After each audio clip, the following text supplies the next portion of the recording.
Hey everyone, Ludwig here. Let me tell you about a moment that's become the stuff of Hollywood legend. Picture this. Clint Eastwood, one of the most iconic actors and directors of all time, walked into a high-end restaurant in Los Angeles. He wasn't in a suit or designer wear, just a simple polo shirt and slacks.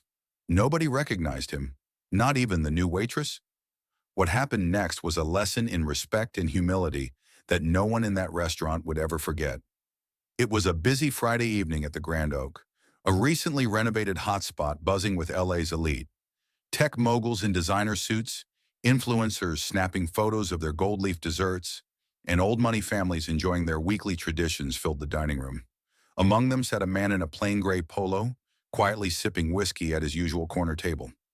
Most of the veteran staff knew who he was, but Clint Eastwood had given them clear instructions when he bought the restaurant 6 months earlier. Treat him like any other customer during his visits. To Clint, the true measure of a restaurant was how it treated everyday people, not celebrities. Rachel, the restaurant's newest waitress, didn't know any of this. Fresh out of hospitality school and eager to build her reputation as a food influencer, she had spent her shift catering to the high-profile crowd while giving disdainful looks to the casually dressed man in her section. Thomas, the longtime manager, watched nervously from across the room. He'd seen Rachel's judgmental behavior before, but tonight her actions would have consequences she couldn't imagine. Rachel's heels clicked sharply as she approached Clint's table, her professional smile barely masking her irritation. "Sir," she began, "I couldn't help but notice you've been nursing that house whiskey for quite some time now." Clint looked up, his calm gaze meeting hers. "It's a good whiskey," he replied simply. Rachel pressed on, her tone dripping with fake concern. "Perhaps you'd be more comfortable at the bar. This table is typically reserved for dining guests, and we're expecting several parties." Nearby, a young busboy named Miguel overheard the exchange. Miguel had grown up watching Clint Eastwood movies with his father and knew exactly who the man was. His hands tightened around the bus tub he was carrying as he fought the urge to intervene. Clint took another unhurried sip of his drink. "I'm comfortable here," he said. Rachel's smile faltered. She glanced at her watch and then at a group of young tech executives waiting by the host stand. "Sir, our executive chef prepares an exclusive menu. The prices," she added, eyeing his casual attire, "reflect the caliber of our establishment." At the next table, an older couple who had been regulars for 20 years exchanged uneasy glances. The husband started to speak up, but his wife stopped him, recognizing the look in Clint's eyes. The same look that had preceded some of his most memorable on-screen moments. "I'm aware of the prices," Clint said quietly, "and the chef's work." Rachel's patience was wearing thin. "Well then, sir, shall I explain the menu?" "Slowly," she added with a jab at his age.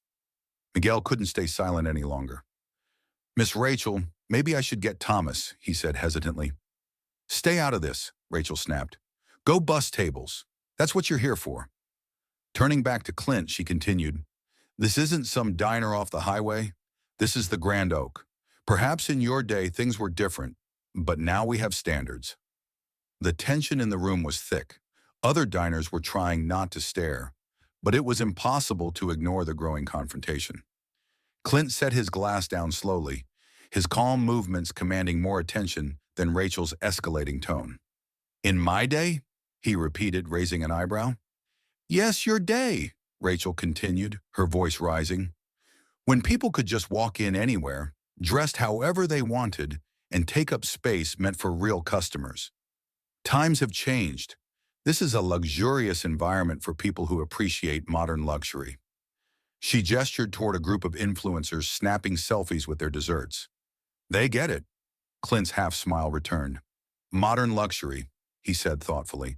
"And what exactly does that mean to you, Rachel?" The use of her name startled her. She wasn't wearing a name tag, but assumed another server had mentioned it. "It means," she declared, "understanding that some places aren't for everyone. Our clientele expects a certain ambiance." Clint's smile faded. "Ambiance," he repeated. Interesting choice of words. "Listen, Rachel, I've been coming here every Friday for 6 months, sitting at this same table, ordering this same whiskey. Want to know why?" Rachel's face paled as the realization began to dawn on her. Because I own this restaurant, Clint said. Not for the prestige or the modern luxury, but because for 50 years the Grand Oak represented something real. Genuine hospitality, treating everyone with respect, no matter what they wore or how many followers they had. The room went silent.